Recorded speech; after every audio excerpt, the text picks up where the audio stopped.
Un tema party. Ahí está. Para que no salga toda la parafernalia que hago, recién nos graban. No, no. No me parece. No me parece. No me parece. Debió salir todo. Debió salir todo. Eso es censura. No la censura. No me van a silenciar. Otra vez la intro. No, no, mentira. No, mentira, mentira. Bien, chiquitos. El profesor Mucho es capaz. La verdad que sí. Pero como falta tiempo, hoy trabajamos lo que es la inferencia. Así es. Ah, ¿quieres inferir? ¿Sabes inferir? ¿Cuántas veces has inferido mal?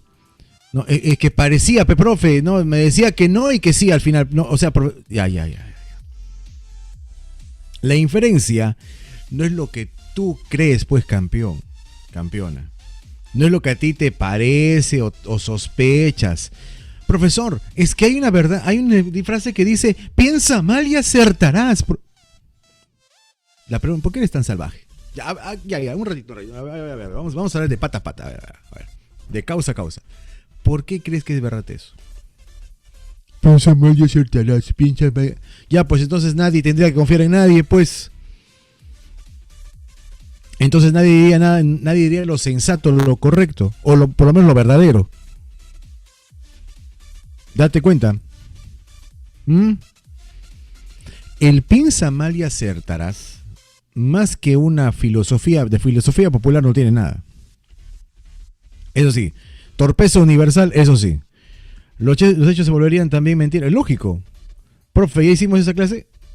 ¿Así? ¿Inferencia? ¿Hicimos inferencia? ¿En serio? ¿En qué tema estamos hoy día? ¿No es tema 4? Ah, si hicimos inferencia, bacán. Ah, entonces les toca tan esencial, lo copié en mi cuerno. Ah, Caracas, ya. Anita, ¿hemos visto compatibilidad e incompatibilidad? Ahí está, eso sí que lo hemos visto. ¿Te apuesto que no? Dímelo.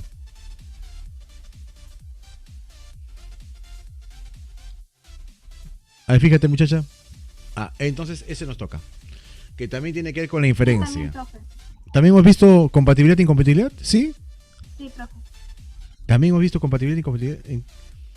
¿En serio? Entonces, ¿qué tema nos tocó hoy? Ahora sí estoy perdido. Espérate. ¿En qué tema del libro debemos trabajar? ¿Semana cuál? ¿Qué semana nos toca? Semana 4, ¿cierto?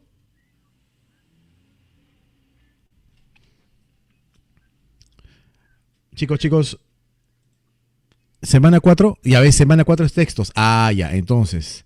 Ya sé qué tema les toca. ¿Dónde está? Espérense.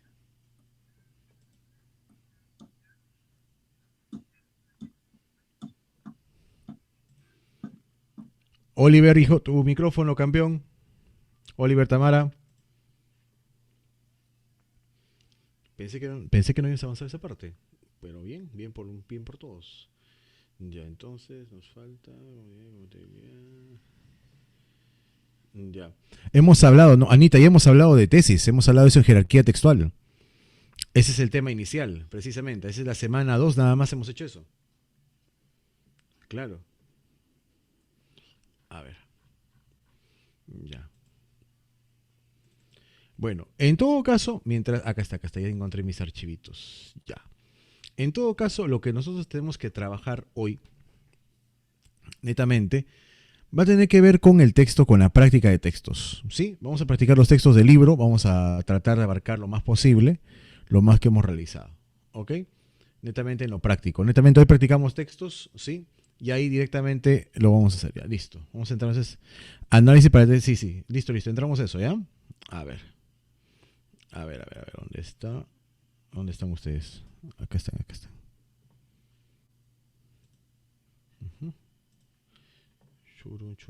están. Ya está. Acá. ¿Listo? Ok. Voy a aumentar un poco el tamaño. El texto. Acá está. Listo. Ok. Gracias, Anita. Gracias por el dato. Gracias, hija. Página 92, chicos.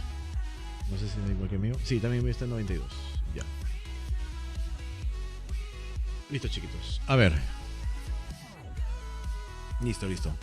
Vamos. Antes de eso, ¡salud!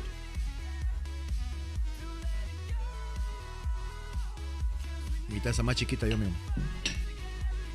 Listo, listo. Ahora sí. Muchachos. Ok. Entonces, en parte nos conviene también para practicar más, para poder obviamente pulir lo que es comprensión.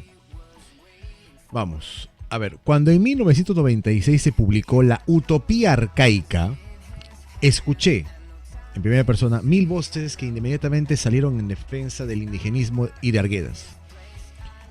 Como si el ahora Nobel de Literatura hubiera cometido una blasfemia. O sea, como si el señor Vargas Llosa hubiese cometido algo pero totalmente aborrecible. Blasfemo. Ya.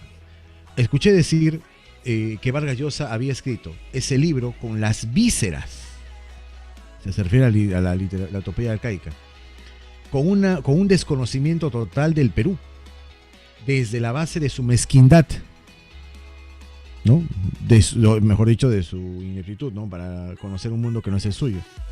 Con un odio mezclado con envidia o rivalidad. Ya. Imagínense, con ese odio. Algunos especialistas consideran que ambos, o sea, tanto Mario Vargas Llosa y José María Arguedas, eran los mejores escritores peruanos de la historia. Perfecto. Mi admiración por Vargas Llosa me llevó a estudiar con mayor detenimiento los argumentos que utilizó en La Utopía Arcaica, o sea, averiguar realmente. Para interpretar y entender mejor a Arguedas, busqué información entre detractores y seguidores, para así tener una visión más clara, no por ello necesariamente verdadera, del tema. Claro, porque tú puedes ser que tomes partido o tomes un punto de referencia, una forma de poder guiarte, pero no significa que sea la verdad del todo, pues, ¿no? Tal cual. Sostengo, dice el autor del texto, o autora, que Mario Vargas Llosa ha malinterpretado, incluso consciente y maliciosamente, en su análisis a Arguedas. Ya. Creo que Mario Vargas Llosa hace de la utopía un análisis sincero. Perdón. Dice, ha malinterpretado, incluso consciente y maliciosamente, en su análisis de Arguedas. Creo que Vargas Llosa hace en la utopía arcaica un análisis sincero y en la mayoría de los casos acertados, que no es tan cierta la supuesta animadversión que sentía por Arguedas, sino que por el contrario, como mencionó en su discurso al recibir el Nobel, lo admiraba más que ningún otro escritor peruano.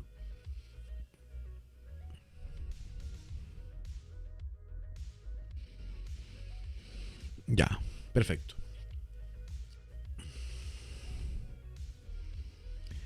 Entonces, la tesis del texto es: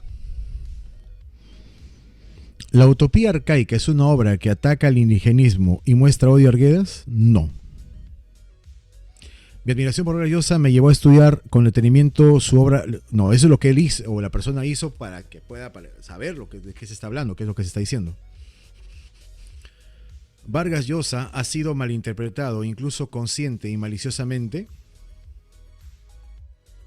Ya. Vargas Llosa no escribió la utopía arcaica con odio, sino con admiración. Claro, esto puede ser porque lo que está defendiendo es que no lo escribió realmente con odio, sino con admiración. Vargas Llosa escribió ese libro con las vísceras y con un desconocimiento total del Perú. No, falso. Falso. Ahora, acá hay una pequeña observación que tengo que hacer con respecto al texto. Acá falta un verbo. Acá hay un verbo. Lo que pasa es que acá en el texto original, debo decir, sostengo que Mario Vargas Llosa ha sido malinterpretado. Acá hay una corrección, por favor, ¿ya? Acá. Animadversión es odio, rechazo, encono, tirria, rencor, ojeriza. ¿Ya? Hago la observación del caso, chicos, por favor. Ahí la modificación. Ya, ha sido malinterpretado. No es que ha malinterpretado.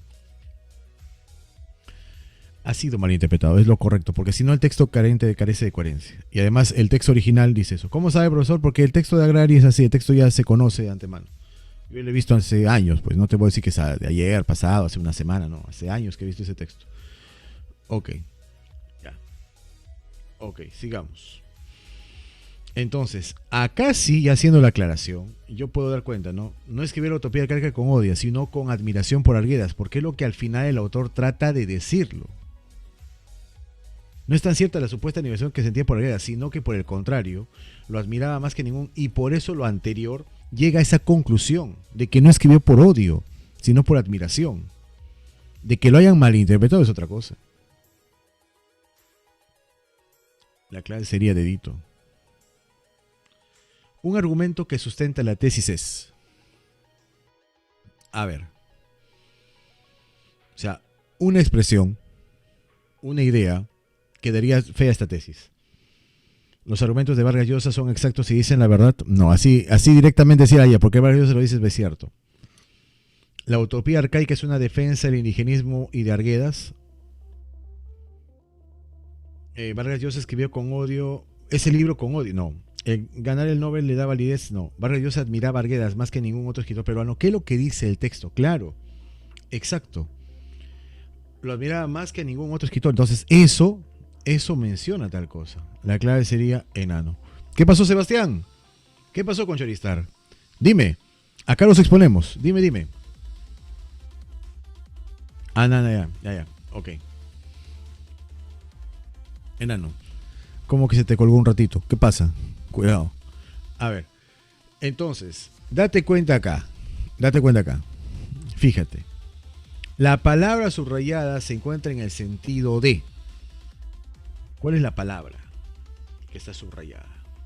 Creo que es la parte anterior. Blasfemia, profesor. Blasfemia, exacto, gracias al término. Entonces, en el texto, la palabra blasfemia, ¿está? ¿No? ¿Cómo que se entendería? A ver. Como falsedad. ¿Ofensa contra los dioses? No, La- no es la porque no se está aplicando como tal. Está hablando blasfemiamente con respecto a Arguedas. Falsedad, insulto, no es la C tampoco, menos aberración. O es una falsedad o es una injuria grave. ¿Cuál vendría? En el sentido de que, leamos tranquilos, como si el ahora Nobel de Literatura hubiera cometido una blasfemia. Entonces, profe, necesito un poco más de contexto. Se publicó la utopía. Escuché miles de voces que inmediatamente salieron en defensa del indigenismo y de Arguedas, como si el ahora Nobel de Literatura hubiera cometido una blasfemia. A ver, escuché decir que Vargas Llosa había escrito ese libro con las vísceras, con un desconocimiento total del Perú. Entonces, si habla de falsedad, es que falsedad es muy amplio, pues. Claro. Falsedad es algo que no es cierto.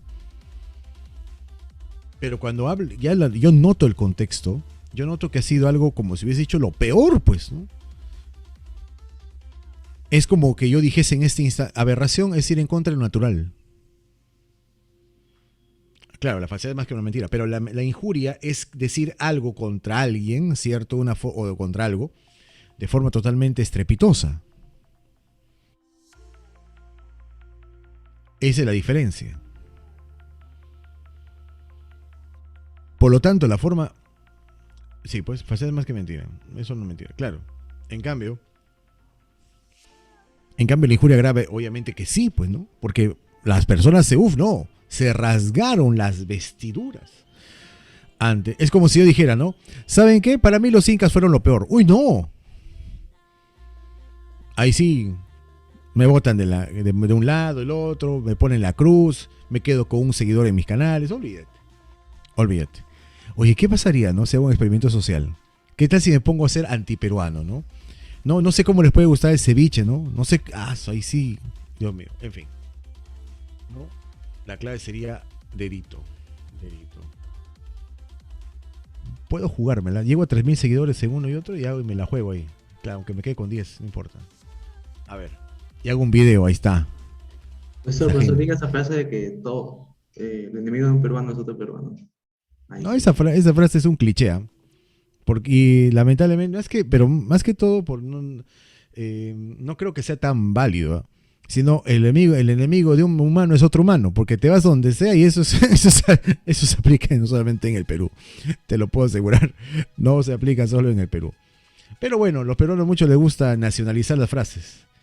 Es parte de nuestra naturaleza. En fin, no, eso se dijo acá. No, eso se dijo allá. En fin. ¿Te das cuenta? Bueno, sigamos. Texto 18. Juan tiene más de 10 años trabajando como médico en salud a Caracas. Por si acaso, si es tu viejo, tu mamita, tu papito, un gran abrazo, maestro, maestra. Me cuenta indignado, ya, Juancito, y asqueado, cómo el personal de su hospital, desde los más humildes hasta los más encumbrados, o sea, todos, traficaba,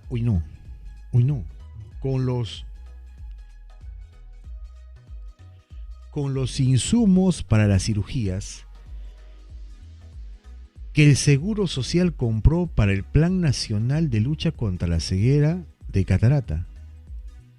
A Caracas. Estaban jugando por lo bajo con productos propios de que debían usarse, obviamente, de forma libre.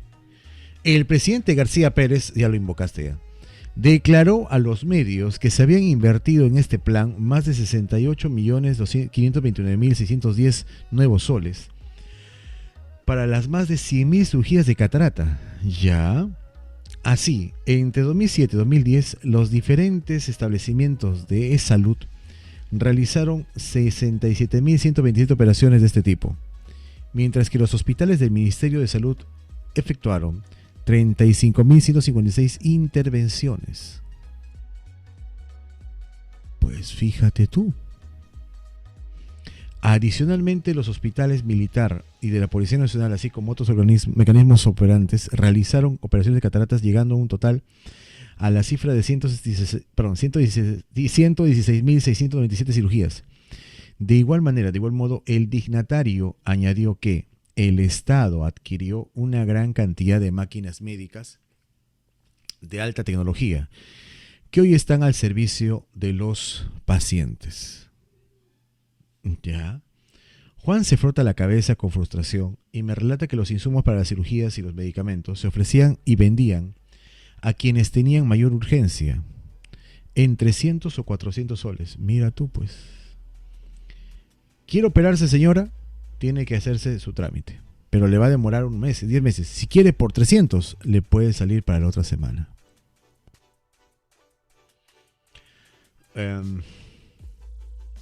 Yo tengo mucho que opinar al respecto. Yo he trabajado en un hospital.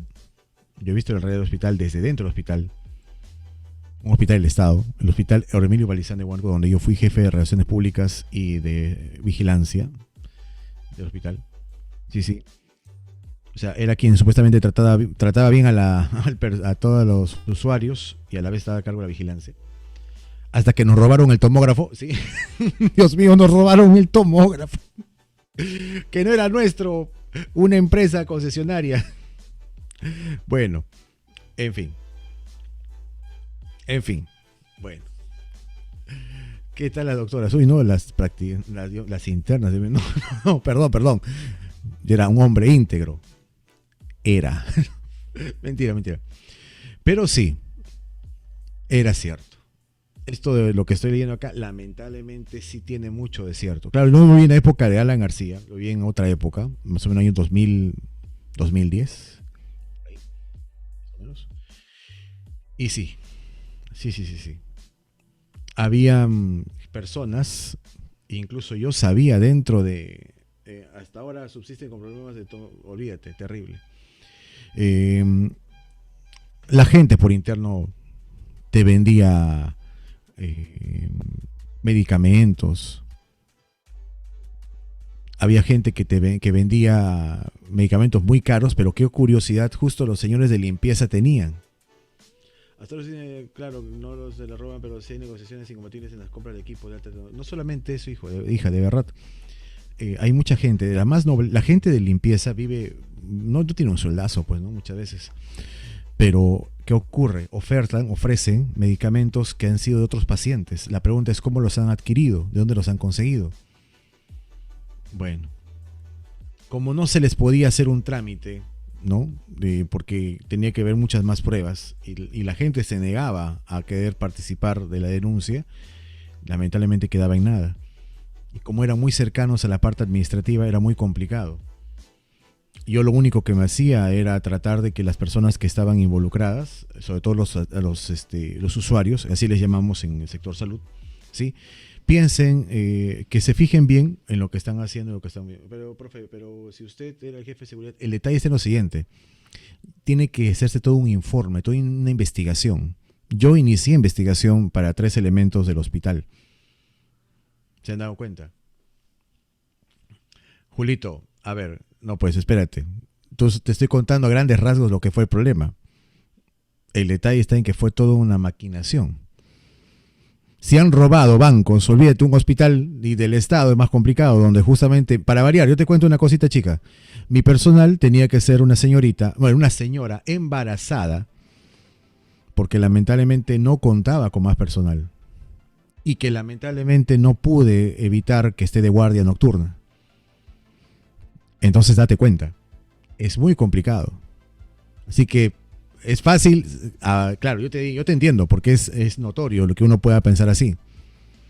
El detalle está en cuando no cuentas con los medios.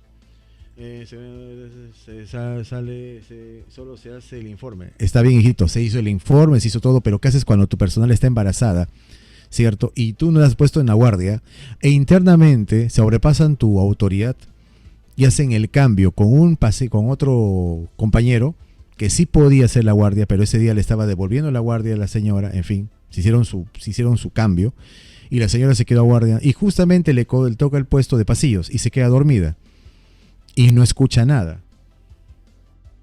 Es complicado. Es complicado. Y cuando es la investigación, ¿no? Es difícil. En fin. Al final, más cuando llega el orden de control, cuando llega OSI, la cosa cambia. Lo único satisfactorio es que, bueno, a mí no me llegó a afectar directamente porque se dieron las investigaciones policiales, porque obviamente se dio cuenta de la policía, es que obviamente iba a seguir la investigación. Nunca se dio con los asaltantes, nunca se dio. En fin, no se me llevó a declarar o algo así, jamás. Tampoco a la gente que está inmersa, lo cual nos pareció rarísimo. En fin, nos pareció rarísimo. ¿Saben qué pasa después? Lo curioso. ¿Saben qué es lo curioso? Después, esa computadora, esas cosas no se venden así nada más. Eso tiene que comprarse internamente.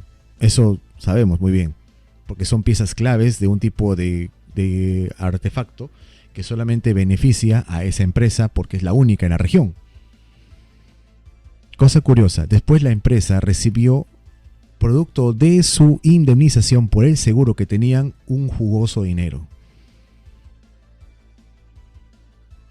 Yo saqué mis conclusiones en que quizás ahí estuvo el quid del asunto. Muy sospechoso. Muy sospechoso. En mi trabajo también pasó lo mismo, se robaron una laptop del Ya. gerente y, o sea, la cosa es que la subgerente la había dejado ahí, pues, sin el seguro. Ujú. Y mi compañera estaba en el primer piso y yo estaba en el cuarto, pues. Y a mí me mandaron por radio, oye, se robó la laptop, anda, corre. Cierra la puerta. Ya yo cerré la puerta y Ujú. ya la cosa es que no, pues. Y dijeron que las cámaras, y había sido un tercero, pero era todo del gerente, todo Exacto. era alrededor del gerente. Y el gerente quería que le robaran para que él se hiciera la víctima Exacto. y le dieran a más plata. Sí, sí, algo parecido pasó. ¿Y sabes por qué te digo? Y no puedo hablar un poco más al respecto, porque mi pata, que trabajaba en la tomografía, porque antes estaba en vigilancia, de ahí lo jalaron para allá, pues. Él supo la movida. Él supo la movida. Pero bueno, en fin. Sigamos. Sí. Ya, pero te das cuenta, por eso trabajar en el Estado es complicadísimo. Hay una red de corrupción terrible. Sí, no. Terrible. Hay gente que ni siquiera debería estar en el sector salud y aún así está. ¿Pero por qué se quedan? Por los sindicatos. Los sindicatos que protegen a esas personas justamente muchas veces que ni siquiera tienen la capacidad para trabajar y que lamentablemente, por una cuestión de misericordia, entre comillas, porque eso sí hay que decirlo, siguen trabajando. Porque son patas, hay que estar bien con la gente, porque son los más pobres, ¿no? Eso es lo que ponen de excusa. En fin, así como vino a mi oficina me dijeron, mucha, pero no puedes hacer eso. ¿Por qué? Porque es una persona humilde, sí, pero ha cometido un acto de corrupción. En fin, en fin, en fin. Igual le fue el documento. Me gané el odio de muchos, ¿ah? Cuando siendo jefe. Peor, a un médico casi lo hago sacar. Porque el muy chistoso se fue a tomar su refrigerio a media mañana dejándome la fila de pacientes ahí en el pasillo. Uno de los dos cirujanos se me puso sabroso, el otro, sí, se mucha, me dice, ay, ¿qué pasa esto? En fin, se puso educado. La cosa se puso brava cuando fue llamado por el director del hospital. Ahí fue cuando me ascendieron a jefe, pues. Yo recuerdo mucho. Estaba en relaciones públicas y me pusieron de vigilancia cuando hice la denuncia. Porque de vigilancia no había ni un reporte de ningún médico que se escapaba. Cuando entré yo, qué ricos informes hacía. Pero en fin, sigamos. No me interesa si era médico, guapo, quien sea, Dios mío. En fin. Por eso cuando vienen a hablar a mí de salud, de sistema... Ay, Dios mío, todo lo que puede hacer un libro de eso. La tesis del texto anterior que hemos visto este caso, ¿no? De que lamentablemente es visible en nuestro país, ¿no? Del texto es: los hospitales trafican con los insumos médicos, así generalizando, todos. Los trabajadores de salud han caído en la corrupción, todos. El presidente García no sabía de los actos de corrupción en salud. Juan es un trabajador asqueado por la corrupción. Debemos enfrentar la corrupción con determinación. Ahora, está complicada colocar la tesis, porque ¿qué es lo que el autor está tratando de proponer? La tesis como idea más importante. Entonces, si revisamos todo gira alrededor de la... Claro, vamos a ver, justamente quiero corroborar corroborar eso. Primero porque habla de Juan, que es lo que Juan está percibiendo, se nota de él, ¿cierto? Me cuenta que está indignado y asqueado, dice por acá, como el personal de su hospital. Desde todos, los más humildes hasta los menos humildes, hasta los más destacados. Y cuenta la historia acá, todo lo que ha pasado para justamente la lucha contra la ceguera. Pero solo fue en salud, no en los demás. Exacto, ahí vamos por ahí. Declaró el médico de que había invertido ya en salud, perfecto. Ok, de igual manera, una cantidad de máquinas de médicos, ya perfecto, sigue hablando de esto. Y acá Juan se frota la cabeza con frustración y me relata que los insumos para las cirugías y los alimentos se ofrecían y vendían a quienes tenían mayor urgencia. Exacto. Ok. Entonces, ¿cuál es la tesis? Ya, primero, ¿cuál no es? Descarta. Los hospitales trafican con los insumos médicos. El detalle está en generalizar. Yo no puedo dar una tesis generalizante porque me habla del sistema en salud. Luego, por eso descarta la. Por eso descarto la. ¿De que hay tráfico? Sí. Pero que sean los hospitales todos en mención, no puedo decir eso. Los trabajadores de salud han caído en corrupción. O sea, indicaría que fueran todos. Luego, el presidente García no sabía de los actos de corrupción de salud, del cual no estaba al tanto. Juan es un trabajador asqueado por la corrupción. Lo que pasa es que eso está ocurriendo. Entonces, pero corrupción abarca todo, pues. O sea, no. Claro, por eso se refiere a todo lo que está viendo, pues toda la malversación, o sea, todo con respecto al texto nada más. Porque es lo que está pasando con Juan. Debemos enfrentar la corrupción con determinación. Eso es lo que desearíamos. ¿Te das cuenta? Entonces, acá está partiéndose de lo que Juan está percibiendo. Sabemos perfectamente que ha ocurrido, los trabajadores de salud han caído en corrupción. Pero esa sería una tesis que indicaría a todos los trabajadores, a todos en general. Ahora, ¿alguien puede sustentar eso? En la parte del texto que declaró medios que habían invertido tanto, ya, ok. Ahora dice luego, intervenciones adicionales en el hospital militar. Es que eso ya es parte de salud, pero no puedo decir que todos, pues. Y vuelve Juan al final, ¿no? Que se frustra cuando sabe esto. Y vuelve a ver, justamente, es un trabajador asqueado por la corrupción, claro, por lo que está viendo, pues. Y es lo que está pasando. Clave dedo. Es cierto. Bueno, un argumento que sustenta la tesis, ¿cuál sería? ¿Alan García es un presidente desinformado? No. Entre 2007 y 2010, ¿salud no? El hospital militar y de policía realizaron operaciones. No, no tiene nada que ver. El Estado adquirió máquinas médicas. Peor. Los empleados, claro, vendían los insumos para las cirugías a unos 300 soles. Exacto. Exacto. Miren lo que era normal. Miren lo que era normal en el hospital. Miren lo que era normal. Les voy a contar una chiquita nada más. ¿Ya? Cuéntame. Para que sepan a qué grado llegaba. Esto obviamente por lo que mi personal me informaba. Jefe, ha pasado lo siguiente, ¿no? Y como a veces tenía personal que sí lo hacía, pero había personal que no lo quería hacer, pues no, obviamente, porque no, y si me pasa algo, si me botan del trabajo, es que hay un temor, pues es que hay gente que está trabajando y tiene, entre comillas, padrinos en los altos cargos y peligra su trabajo. Una señorita que había recibido, le habían regalado unos medicamentos que son para justamente sala de operaciones, que son para dar la anestesia. Eso cuesta caro.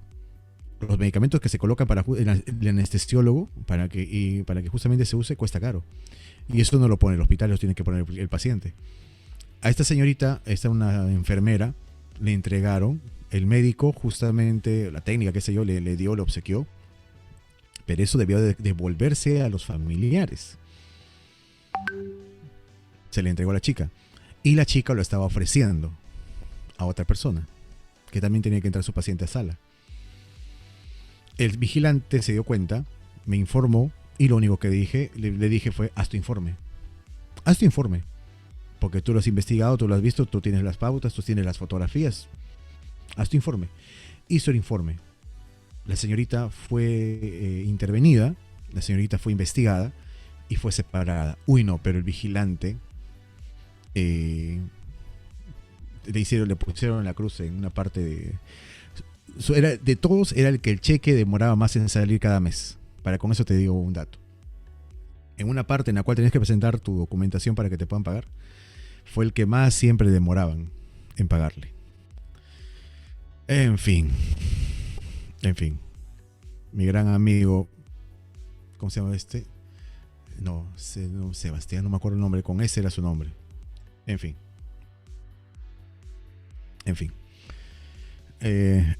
Vamos acá. De texto se puede inferir. García es corrupto. Ya déjalo descansar. Luego, ¿cuál es el director del hospital?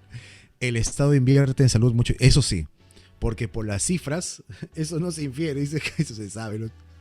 A ver, el Estado invierte mucho en salud. Pues sí, por la inversión, por el dinero, la cantidad que hay.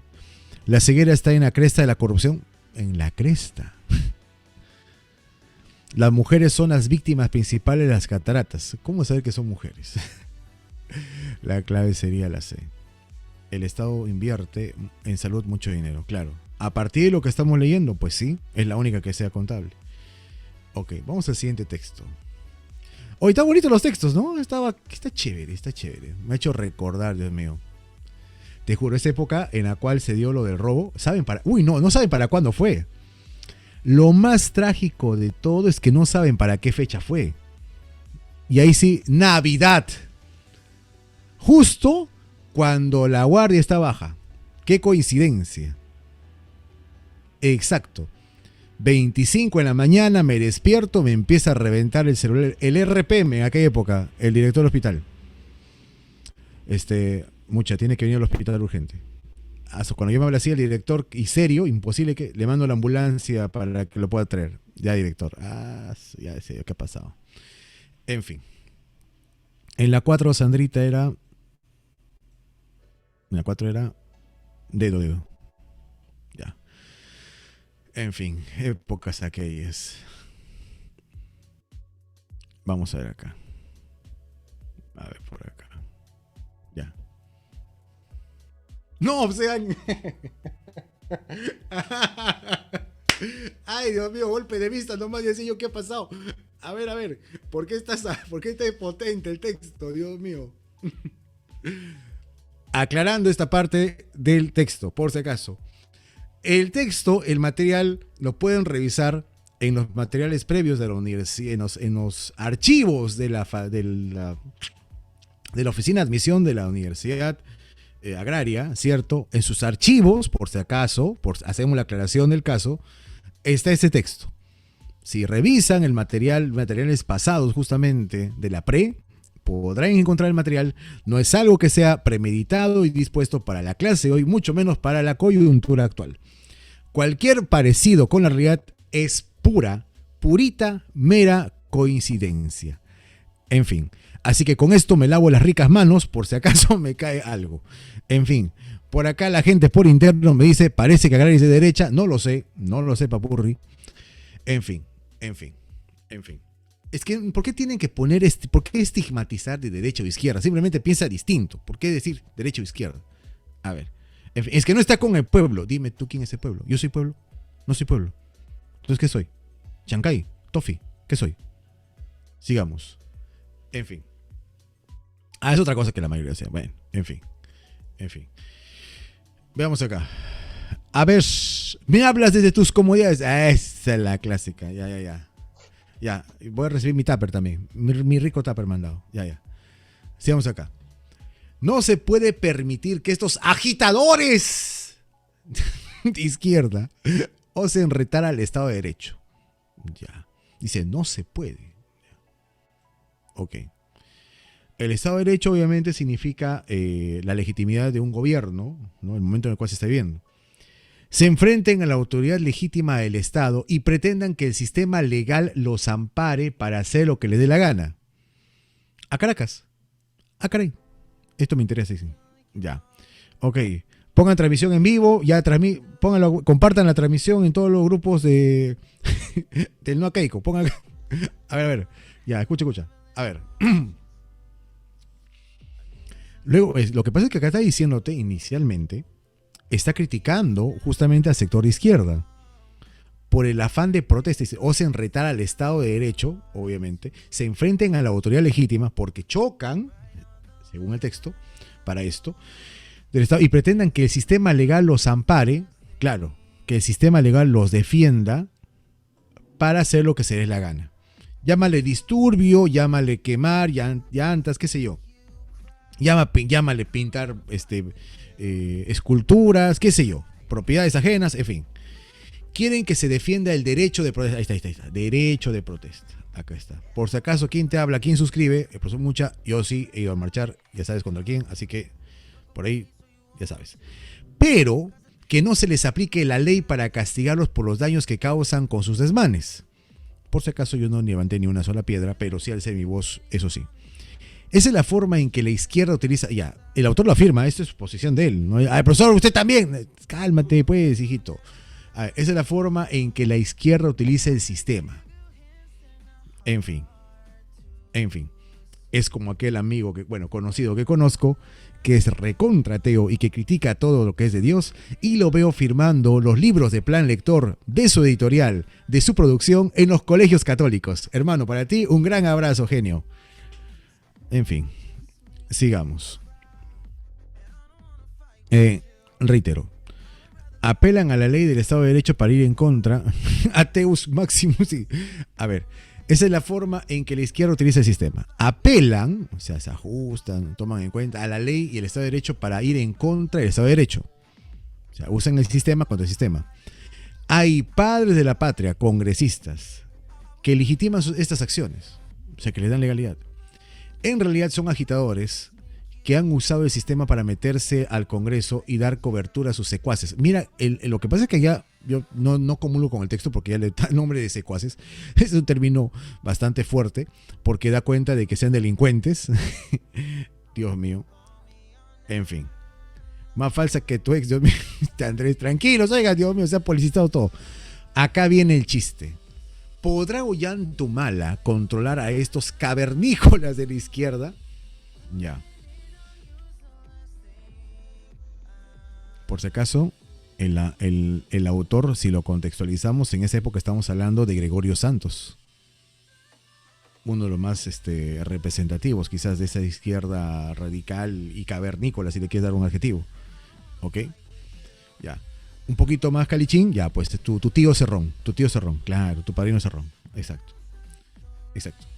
¿Podría Ollantumala controlar a estos cavernícolas de izquierda? Por lo pronto, parece que ya se dio cuenta de que se había equivocado de amigos. No sé por qué creo que la historia se va a repetir, No sé por qué. No sé, sospecho. En fin. Tal vez Ollantumala acabe siendo el fundador de una nueva izquierda peruana. Mira. Ya. Mira. Ya, por si acaso. Una izquierda capaz de abandonar, dejar el sectarismo, la intransigencia. Mira, sectarismo. O sea, lo que nosotros pensamos es dogma de fe. Lo demás me da igual. ¿Ok? La intransigencia. O sea, que no hay otro pensamiento. Por esa razón, si alguien... Profesor, ¿y por qué dice que es también mariateguista? Lo que pasa es que Mariátegui, en su revista La Mauta, daba pautas, ideas que obviamente no cuestionaban nada, sino que decían de que esa era la verdad, que él que profesaba lo correcto y la imposición de esas ideas. Por esa razón y entre tantas otras es que el señor Haya de la Torre se desligó de su gran amigo que fue José Carlos Mariátegui. Dos grandes pensadores, ambos de izquierda. Yo no soy aprista, pero de que me sé la historia desde diferentes perspectivas, eso sí. En fin. Ya, eso está justamente acuñándose con esa izquierda radical, por si acaso. La demencia, Dios mío, Cerrón. La estupidez, Bermejo. No, perdón. En fin, ahí está. Y cuando dice tradicional es porque se repite, pues. Que ha caracterizado hasta hoy a estos enajenados. Dios mío, qué tal forma de decirles. Enajenados mentales. Cuya única misión en la vida ha sido oponerse a la inversión extranjera y a la empresa privada. Su única misión. O sea, ya no hay McDonald's, olvídate. No, mentira, no. Utilizando la violencia como arma. Esto sí no lo puedo hacer porque hasta ahora no sé, pero sí, la que es la protesta sí, pero la violencia poco a poco creo que la estamos observando, digamos, ¿no? Bueno, habrá que seguir observando. Pues sí. Por lo pronto, no deja de ser interesante que la izquierda sea controlada por alguien surgido de la izquierda y gracias a esa izquierda. Ojalá haya moderación. Sobre todo eso, moderación. Porque muchas personas tienen un pensamiento tan sesgado, tanto para derechas, izquierdas, visión rural, campesina, urbana, citadina, como quieras llamarlo, que solamente genera enemistad. En fin, no sé qué ha pasado, qué videos. La verdad, ayer estuve un poco desconectado de todo, observando mi día. Y no sé qué ha pasado con un grupo de ronderos que al parecer han golpeado a un joven. No sé si en circunstancias de que este sea un fascineroso o algo así. Pero obviamente las circunstancias de la justicia determinarán qué ha ocurrido realmente, qué es lo que ha pasado. O sea, ¿qué es retrógrada? Pensamientos retrasados, muy caducos, muy anticuados, muy pasados hacia atrás. En fin. Pero obviamente creo que nadie puede aprobar el ajusticionamiento popular sin previa, obviamente, revisión del caso, ¿no? Ni mucho menos. En fin. Lo peor es que yo leo en redes el comentario de los demás y leo, ¿no? Y dice, pero los limeñitos están acostumbrados a que los traten bonito, a palabras bonitas. En la sierra sí se trata como hombres. O sea, en fin. Lo que pasa es que, mis estimados Julio César, en una época en la cual Sendero fue un lastre para la sociedad, el ejército y la policía no se abastaban, entonces los pobladores de los lugares más alejados del país se organizaron en lo que se llamaron rondas campesinas. Y ellos lucharon contra Sendero, junto al ejército y junto a la policía, para destruir ese lastre. Obviamente en el campo de batalla, o sea, la Sierra Central. Y la parte, obviamente, lo que es ahora el Brain. Y en la selva. Y en muchas zonas diferentes. Andrés, yo no puedo generalizar, campeón. Eso es lo que también no creo que sea muy correcto. Que yo sepa que estén confundidos también, pero decir resentidos, eso más genera enervación, porque yo no creo que ni a ti ni a nadie le gustaría que le digan resentido. Entonces es saber decir las cosas. Algo se llama empatía, asertividad. Bueno, chicos, repito, no lancen juicio sin previo conocimiento. Dice acá, yo no quiero estar en la calle, quiero estar con mi librito y en mi cuarto solo, hablando solo. En fin. Bueno, cada uno tiene su postura, pero sean muy cautos, chicos, sean muy cautos. Tu realidad no es la de todos. Lo que has vivido tú no lo viven todos. Hay personas en las cuales nos ha afectado, otros que no les han afectado, otros que tienen traumas, taras, otros que no tienen, otros que sí tienen. En fin, es una cuestión genérica. Hay que ser muy cautos en lo que decimos. Yo no puedo decir, sí, todos son así. No, tranquilos, con calma. En fin, no caigan en lo que hacen los políticos y la gente de pacotilla. No hagan eso. La tesis de texto es: tal vez Ollanta acabe siendo el fundador de una nueva izquierda peruana, una izquierda capaz de abandonar el sectarismo. La izquierda utiliza el sistema, apelan a la ley y al Estado de Derecho para ir en contra del Estado de Derecho. Eso lo dice al inicio, ¿no? Claro. O sea, la izquierda se aprovecha. Según el texto, la izquierda debe abandonar el sectarismo, la intransigencia, la demencia y la estupidez tradicional que le ha opuesto a la inversión privada. Estos son datos. Por lo pronto parece que Ollanta Humala ya se dio cuenta de que se había equivocado de amigos. No se puede permitir que estos agitadores de cualquier bando osen. Es que no es cualquier bando. No es cualquier bando. Según el texto es un bando exactamente. Osen retar al Estado de Derecho, se enfrentan a la autoridad y pretendan que el sistema legal los ampare para hacer lo que les dé la gana. Es que no es cualquier bando. Según el texto, habla los amigos de la izquierda, ¿no? Según el texto. ¿Cuál sería entonces? La B, pues. Así es, bebecita. Ojo. Esto sí necesita que todos los amigos de derecha, de izquierda todos los amigos de izquierda son así, por si acaso. En fin. Yo tengo amigos que comulgan con las ideas de izquierda, pero para nada son radicales. Al contrario. Son muy pacifistas. Acá. Hay otros que sí, pues sí conozco, pues, ¿no? Sí. Ya. La palabra subrayada se encuentra en el sentido de ¿qué? Prehistóricos, salvajes, vejestorios. Estamos hablando de la palabra cavernícolas, ¿no?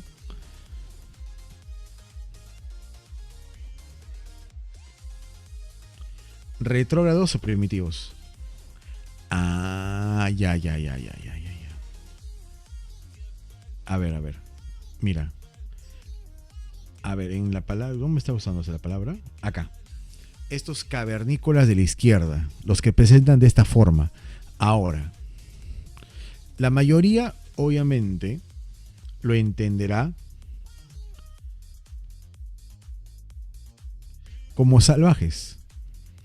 Porque entenderían a una persona totalmente intratable, ¿cierto? Tal vez. Ya, pero controla tus ímpetus y fíjate en el contexto. Dice, en realidad son agitadores que han usado el sistema para meterse al Congreso y dar cobertura a sus secuaces. Lo que te das cuenta es que se han aprovechado del sistema acá los amigos de izquierda según el texto. ¿Ok?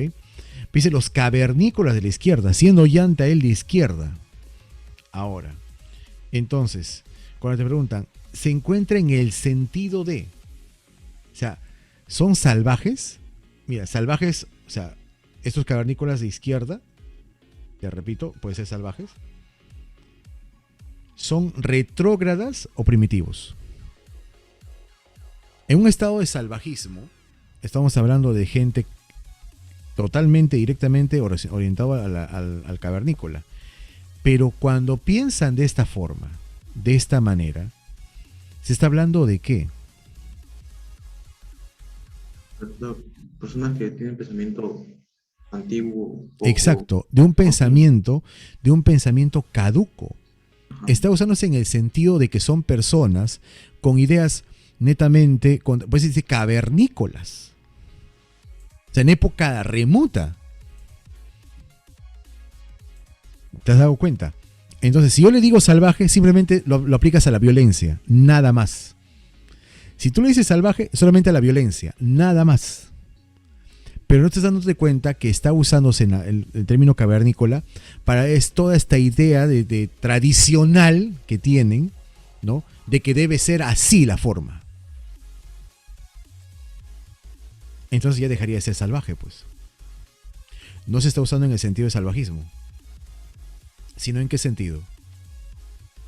En el sentido de su actitud, profesor, de su pensamiento. Exacto, exactamente. En el sentido de ser una persona o personas retrógradas. ¿Me dejo entender? Ese es el detalle. Ese es el detalle. Por eso, y creo que no estoy con esto, ni mucho menos siendo, eh, tomando partido político, pero por eso el temor de muchas personas al escuchar a personas como el señor Bermejo, el señor Cerrón, pues, ¿no? Y que obviamente son personas con un pensamiento totalmente retrógrado, pues. Los grandes países de izquierda en el mundo saben que han tenido que usar el sistema para mejorar sus sistemas de gobierno.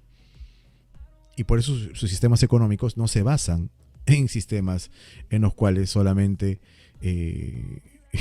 viven aislados de los capitales extranjeros. Y ahí el detalle. Ese es el problema.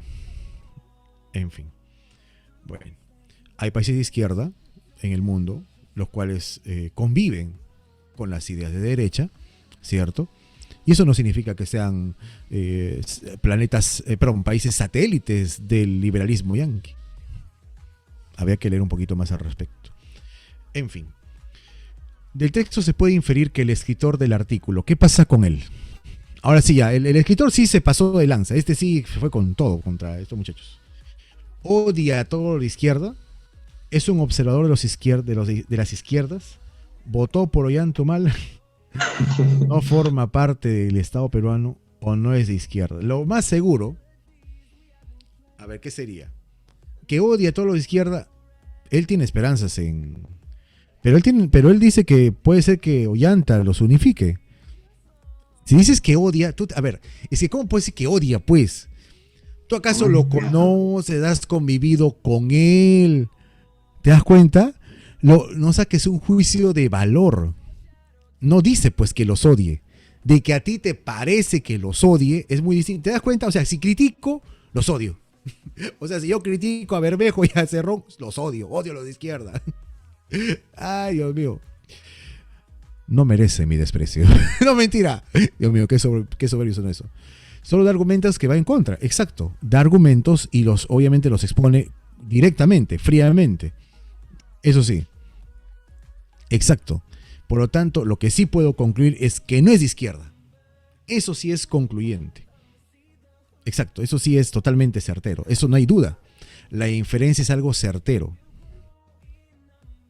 En cambio, decir que odia a todos los de izquierda es muy exagerado. ¿Ya? Demasiado inductivo. Por eso tenga mucho cuidado cuando lean. Por ejemplo, cuando yo he publicado en mi Facebook, ¿no? Hace un tiempo, ¿no? Ideas contra la señora Keiko. ¡Ah, comunista! Martín, nunca pensé que serías de izquierda. Martín, ¿pero qué ha pasado contigo? Profesor, pero... Un poco más ya me ponían me decían, profesor, ¿cuándo voy a publicar en su foto con la hoz y el martillo? Un poco más me decían eso. Un poco más. Ah, con razón, por razón le gusta YouTube porque también es rojo. No seas chistoso, pues. Sean payasos, pues. Si es para el chiste, la comedia está bien, pues. En fin. No, la cruz, olvídate. Y peor cuando empecé a publicar contra Castillo. Ah, seguro te han dado tu tupper. El camarada mucho algo así. ¿No? Olvídate, te han dado tu tupper. En fin. Pero, profesor, yo pensé que usted sí razonaba, ¿no? Pero, la gente es así. Profesor, Camarón con color.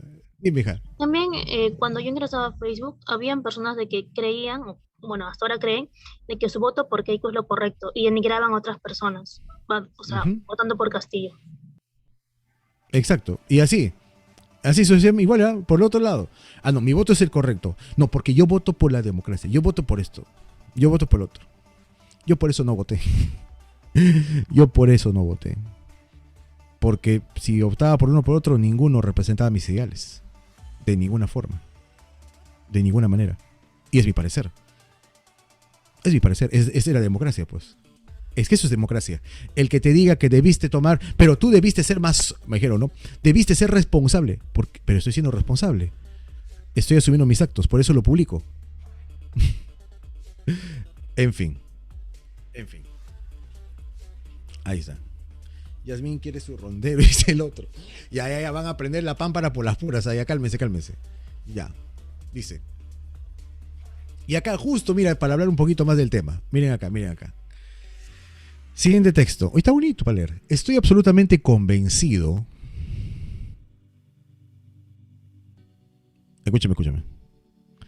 Uy, no. Ay. Dios mío, creo que estamos sobrando acá. Nos vamos a... Se prendió todo, sí, se prendió la pámpara. Por las puras están haciendo clase ya. En fin. Al privado, pues, ya, al privadito. Tu privadito, dice. Nos vamos, creo, profe, sí, nos vamos a otra sala. En fin. Muchachos, ya, Dios mío. Para eso sí son buenos, ¿no? Dios mío. Están con hormona revuelta. Hablar de política me pone candente. No, o sea, me envalentona, pues, también. Y sabía, profe. Dios mío. A ver. Dice, estoy absolutamente convencido de que las normas culturales modelan todas nuestras maneras de ser, de pensar y de comportarnos. A ver. Es que muchas veces las normas culturales hacen eso. Ya, tú le quieres llamar norma cultural, otros le llamarán estereotipo también. ¿Cierto? La norma cultural. Ya. Son a tal punto constitutivas de nuestro ser que es difícil para un hombre no considerar su cultura como la expresión de la naturaleza humana. Claro.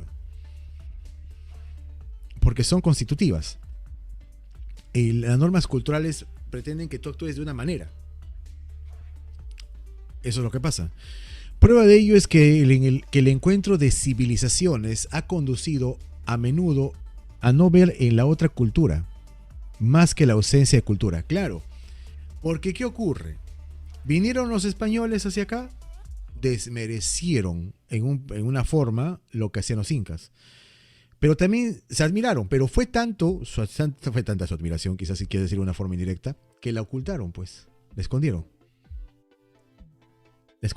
No la hicieron pública, porque sentían la vergüenza quizás del hecho, y no lo digo yo, lo dicen los antropólogos también, de ver que una cultura, ¿cierto?, supuestamente inferior, lo superaba en tanto. Obviamente también los incas tuvieron sus partes negativas, pues nadie lo puede decir, que era lo mejor de lo mejor. Dios mío, olvídense. Ok. Esta tentación etnocentrista, porque claro, se va a centrar en la etnia, es lo que opera en el racismo, que instaura una jerarquía entre dos supuestas razas humanas y desprecia las características culturales. Exacto. De las otras razas, atribuyéndoles una inferioridad biológica. Claro, ¿no? Por eso la supremacía de la raza blanca sobre el resto, ¿no? Sin embargo, no obstante, desde el estricto aspecto biológico, no hay razas humanas. Claro, si hablamos biológicamente hablando, no hay. Es decir, grupos significativamente diferenciados los unos de los otros por sus patrimonios genéticos. Claro, porque somos todos seres humanos. Claro. El desprecio hacia las otras culturas expresa simplemente ignorancia y el enclaustramiento arrogante e ingenuo en un marco de normas recibido sin distancia crítica. Claro, o sea, es una cuestión basada en simplemente una situación personal de ignorancia, de arrogancia, de ingenuidad. Así, de ese modo, de tal forma, tal como lo escribe Claude Lévi-Strauss, el bárbaro es ante todo el hombre que cree en la barbarie. En otras palabras, es decir, el hombre que se cree, ahí está, escucha bien, prototipo del ser humano y que deduce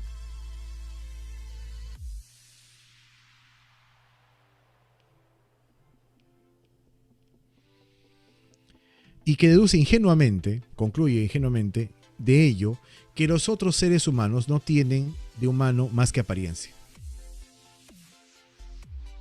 Es cuando justamente, ¿no?, acá en el Perú, el muchacho o la señora de alta alcurnia, de alta sociedad, desmerece al resto por obviamente color de piel, rasgos muy autóctonos, muy indígenas.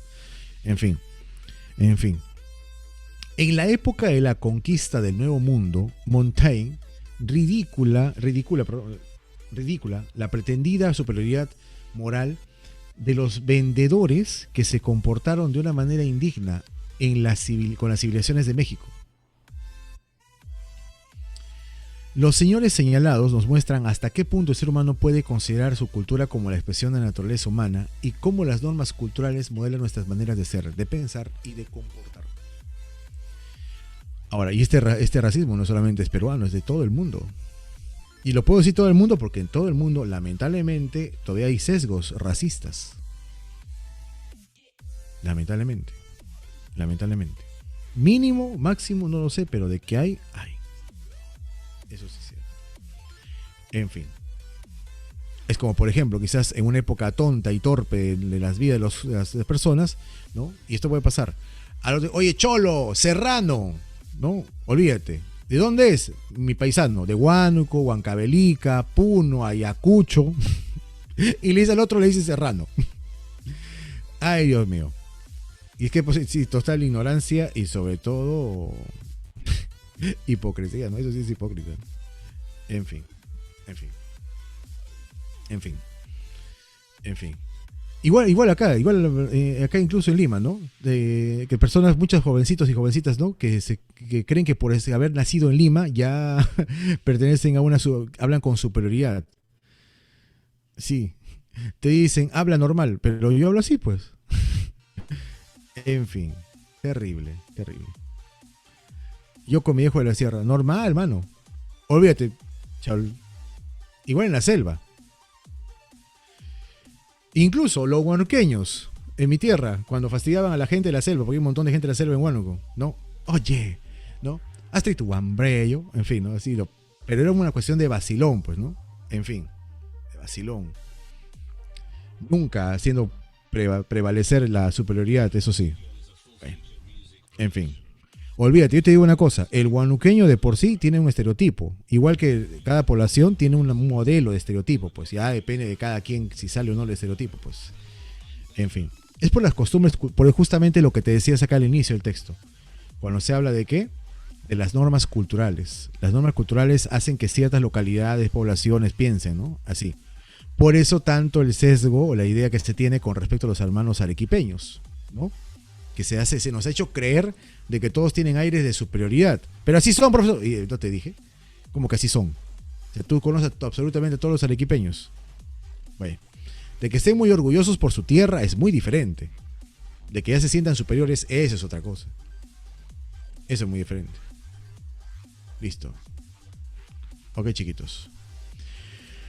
El tema del texto es: las pretendidas superioridades morales no son morales. La tentación etnocéntrica, peor. La supuesta superioridad biológica. Es que esa es una forma. El racismo es una forma de otra cosa. El racismo.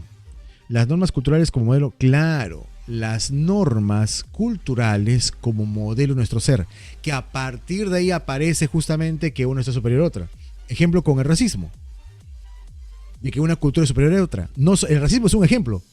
El racismo es un ejemplo. Luego habla de una cuestión cultural. Ahí está el detalle.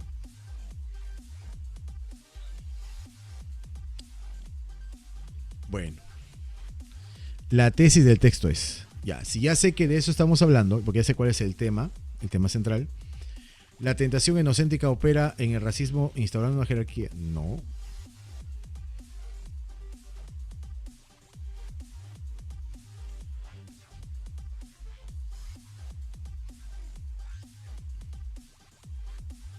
Entre dos supuestas, ¿cómo?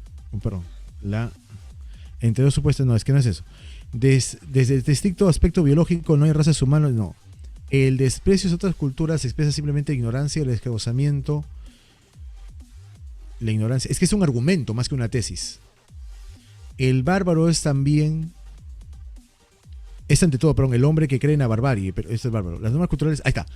Las normas culturales son constituidas de nuestro ser y ello hace que sea difícil para el hombre no considerar su cultura como expresión de la naturaleza humana. Claro.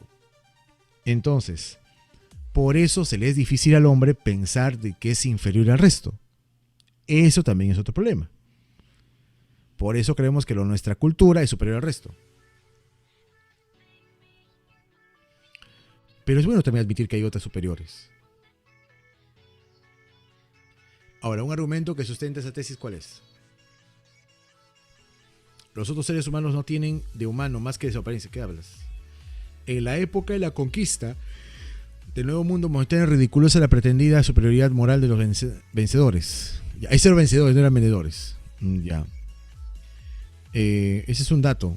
Los etnocentristas es la raíz de la epistemología. No. Aquel que se cree prototipo del ser humano debe ser. El encuentro de civilizaciones ha conducido a menudo a no ver en la otra cultura. Claro. Más que la ausencia de cultura. Exacto. Pero cultura según tú. ¿Por qué condenaron al Inca? Pregunto. ¿Por qué condenaron al Inca?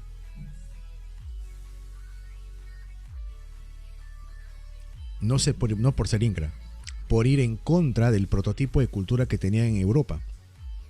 Por escupir y tirar la Biblia. Muy aparte de eso, que justamente por eso te digo, iba en contra del prototipo europeo. Es otra creencia.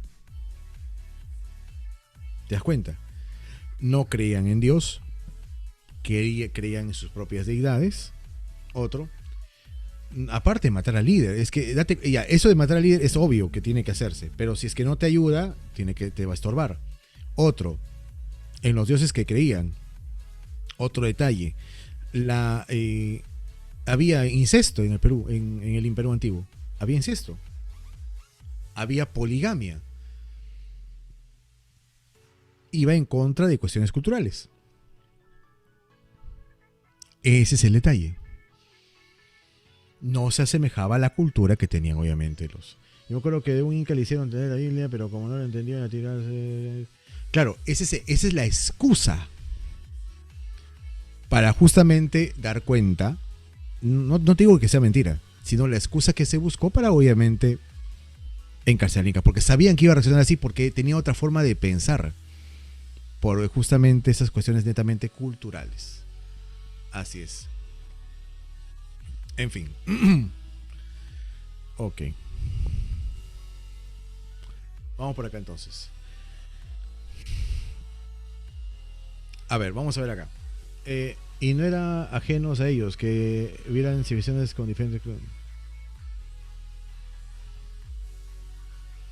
Claro, obviamente se entiende de que tenían todo el derecho de tener otras culturas, pues eso sí, ni decir que no lo podemos decir como tal cual se afirma. Claro. Yo creo, me parece, si la memoria no me falla, de que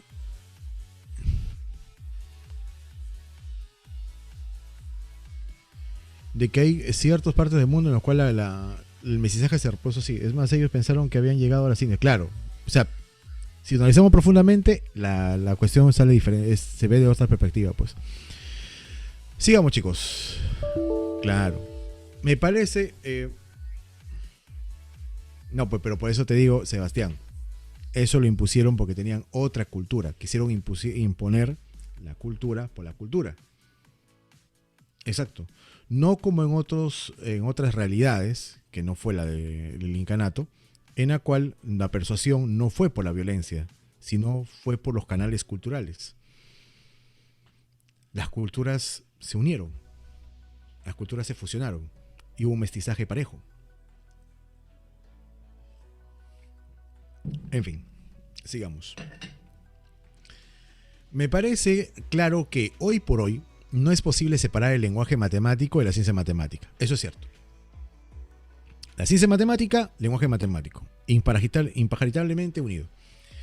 Prueba de ello, de lo anterior, es que introducción de un lenguaje preciso y artificial posibilitó, en la introducción, ¿no?, de un lenguaje preciso y artificial posibilitó enormes progresos de la ciencia matemática, y que en tiempos modernos, hoy por hoy, esos progresos obligaron al lenguaje matemático a continuos perfeccionamientos cada vez más sutiles en una ininterrumpida interacción dialéctica con influencias recíprocas. Claro, porque la matemática adquiere algo y el lenguaje matemático también lo va ajustando a su propia forma.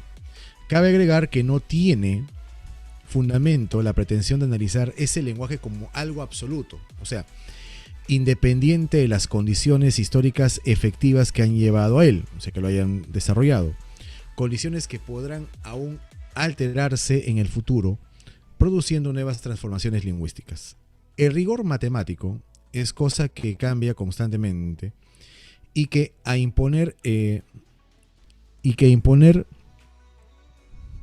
rigor matemático es cosa que cambia constantemente y que el imponer al científico nuevas y que impone al científico nuevas cautelas, le posibilita, éxitos siempre nuevos. Ya, a ver, medio raro ahí al final estaba el texto. Bueno, vamos a ver acá. El tema del texto es los progresos de la ciencia matemática. No, yo veo la unión del lenguaje matemático y la matemática, ¿no? El perfeccionamiento del lenguaje matemático. No. El rigor matemático y el cambio, peor. El lenguaje matemático y la ciencia matemática, claro, no se puede disociar. Tanto el lenguaje matemático como la ciencia matemática tienen que estar unidas sí por sí. El lenguaje artificial y la interacción no, ni hablar. La clave sería dedito. Dedito. Sí. Luego, entonces, la tesis de texto sería: el lenguaje posibilitó el progreso de la ciencia. No tiene sentido analizar, no es posible, a ver, no tiene sentido analizar el lenguaje matemático como algo absoluto. El rigor matemático cambia de manera, no. ¿Existe interacción dialéctica entre el lenguaje artificial y la ciencia? No. No es posible, claro. No, la D no dice eso. Enano, claro. No es posible separar el lenguaje matemático de la ciencia matemática. No se puede hacer eso. No se puede hacer eso. Por esa razón es tan importante, chicos, que ustedes sepan articular sus ideas. Cada palabra que uses, analízala, piénsala. ¿Qué vas a decir? Esa expresión va a tener una repercusión. El detalle está, aunque fuese incluso dentro de del círculo de estudios, ya sea netamente la academia o la universidad o cualesquiera, las personas muy poco desarrollan su lenguaje, su expresión, lo que dicen. No se cuidan de lo que hablan.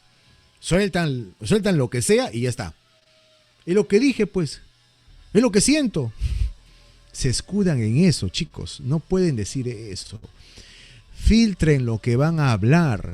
Fíltrenlo. Por ejemplo, con todo respeto, cariño, y espero que no me lo tome mal el alumnito que escribió hace un rato, no recuerdo quién fue, hijo, cuando dijiste de que todos los ronderos o los que votaron por Castillo, quizás lo diste a entender así, eran resentidos. Yo no puedo hablar así, de que todos son así, porque eso es generalizar. Yo sí algo he aprendido con los años, no solamente con el estudio, que yo no puedo generalizar. Yo conozco gente muy inteligente que la ha hecho trastabillar cuando empezó a generalizar sin ningún fundamento.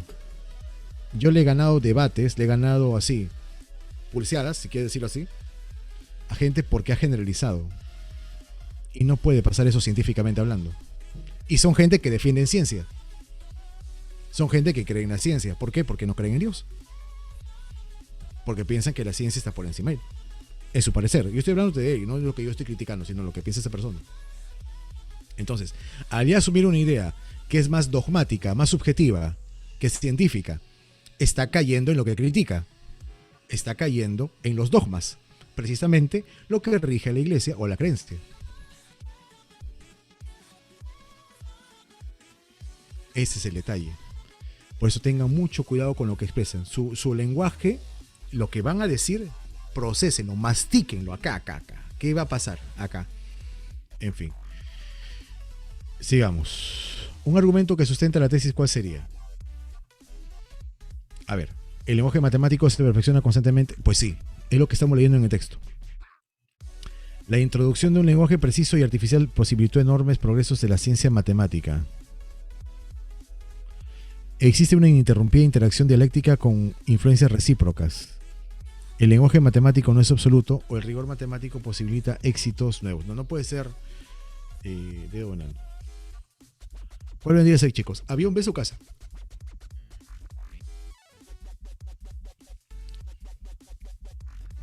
Avioncito. Exacto. El lenguaje matemático se perfecciona y por ende se perfecciona la ciencia. Así es. Hay un perfeccionamiento. Listo. A ver. Espérate. Ya. A ver, rapidito lean este texto, chicos. No he leído nada en la mañana. A ver, por lo menos este. ¿Ya? Todo lo he hecho yo, solito nomás. Apúrense. A ver.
Bittersweet heat is suffocating.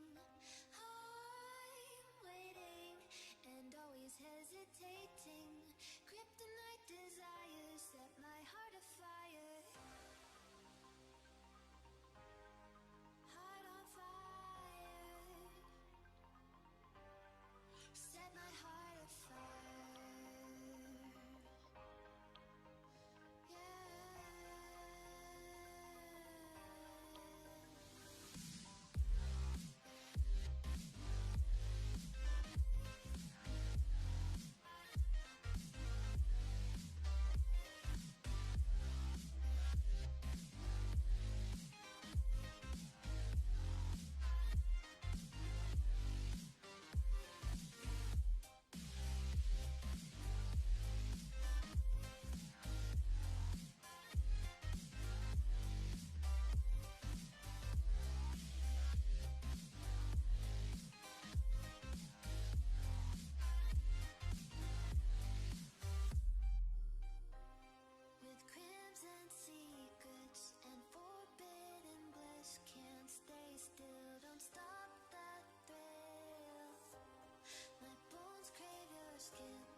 Bien, pequeñas y pequeños, comenzamos.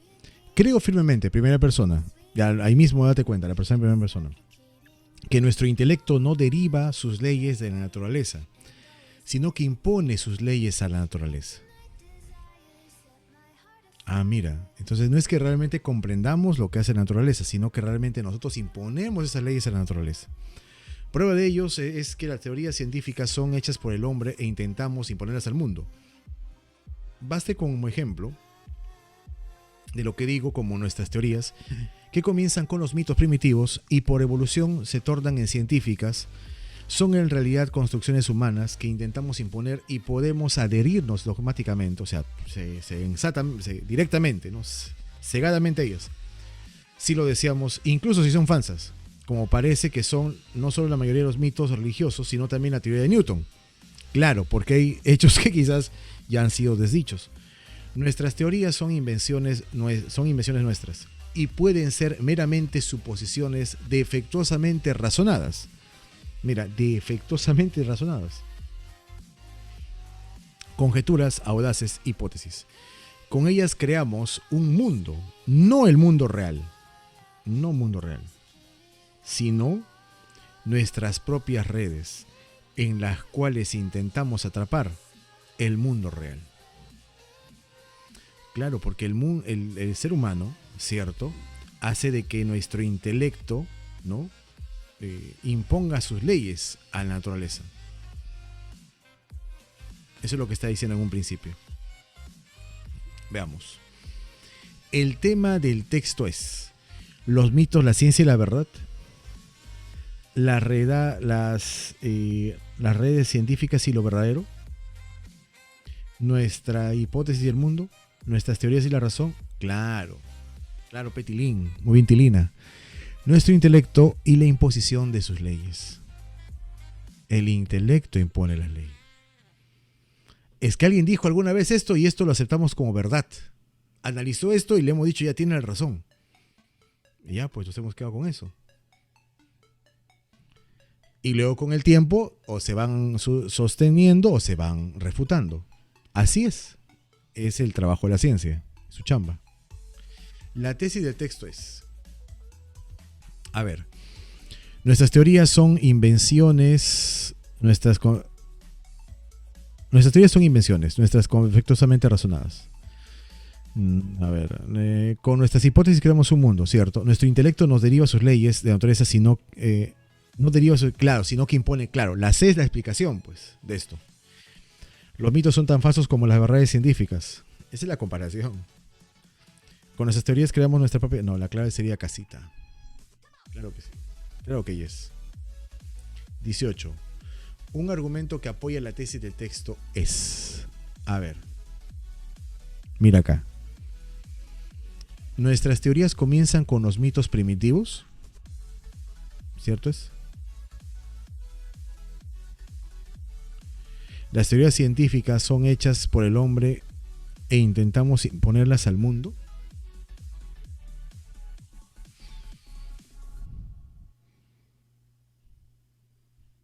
Sí, claro, puede ser. Las teorías científicas son hechas por el hombre e intentamos imponerlas al mundo. Es que la B, ya, pero dice acá un argumento. La B podría ser. Mira, las teorías científicas son hechas por el hombre e intentamos imponerlas al mundo. Porque claro, eso es un argumento que podía dar cuenta de lo que estamos viendo. Podemos adherirnos a nuestras instrucciones, pero si te dices adhieres a tus instrucciones es que sigues lo que tú te instruyes. Se adhiere, se junta. La verdad a veces puede ser atrapada en las redes de la razón. No, es que no es a veces. El texto dice que sí. Ninguna de las anteriores. ¿Cuál sería? Es como que hay fallitas en el texto. Claro. La B, exacto. Las teorías científicas son hechas por el hombre e intentamos imponerlas al mundo. Exactamente. Exacto. En fin. Entonces, bien chiquitos, bueno, me encantaría leer el siguiente texto. Léanlo. Uy, no, faltaba ese texto nada más, ¿no? Ya por tiempo ya no vamos a alcanzarlo. Léanlo y de todas maneras la próxima semana le damos una revisión, ¿ya? Porque es un texto muy bueno sobre Alvin Toffler, que habla justamente sobre lo que son las teorías, bueno, las olas, la ola del conocimiento, que es la que justamente está ciñendo los últimos tiempos en el mundo, ¿no? Es un filósofo también. En fin, chicos, ha sido una bonita mañana. Hemos leído bastantes textos y muy interesantes. Mira que hemos debatido, hemos hablado, hemos rajado. Y sobre todo lo siguiente, hemos abierto nuestra mente. No trates de cerrarte en clichés. No trates de cerrarte en palabras o en términos. en simples conceptualizaciones a veces muy subjetivas.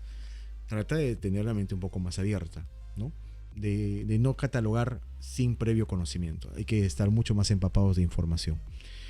Bien, chiquitos, como siempre, un gusto hormonal haber trabajado con ustedes.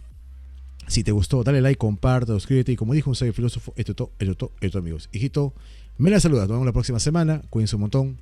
Dios mediante. Permiso, gracias.